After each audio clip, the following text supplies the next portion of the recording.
For about maybe a good 8 years of my life, I'm a skateboarder. Love skateboarding. I remember my first board I ever had. It was kind of one of those big boards that was like lime green. It was called the Executioner. And so everywhere I used to go, I used to ride my skateboard. Between riding my skateboard and playing soccer, those are two things I kind of got good at. And my friends and I, we would skateboard everywhere. I recall one time we skateboarded from a friend's house in Ewing all the way up to Quaker Bridge Mall. So we were avid skateboarders.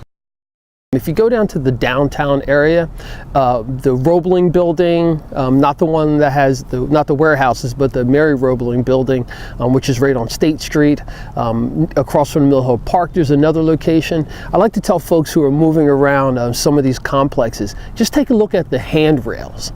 The handrails are all ground up and scratched, and that's from people tricking off of them. It's not from people walking and holding them, and that'll give you a really good idea as to some of the skate spots. The culture of skateboarding always resonated with me because it was very inclusive. Growing up in a post-industrial city like Trenton with a very diverse population, it's easy to look at people who don't look like you but have the same interests, and I find that the skateboard culture, even to this day, is very inclusive. Well, a lot of times people talk about some of the issues that the youth have in our community, but what they're not talking about is the fact that resources are limited. And when you have resources that are limited, you kind of have the perfect mixture and perfect timing to have negative things happen.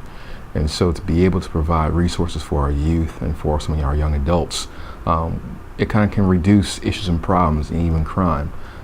We know that a lot of schools are pulling sports out and extracurricular activities. So to be able to have resources for our kids to utilize, it kind of will help them to focus and become better adults because those resources are truly needed in our city.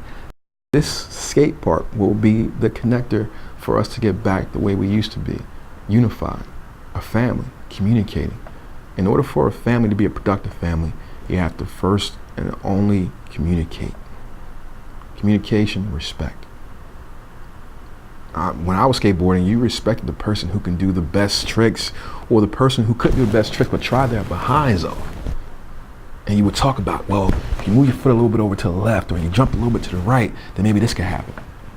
So those are the engaging communications that build upon other things. I see this being the conversation piece to help unify us and also have deeper and more conversations.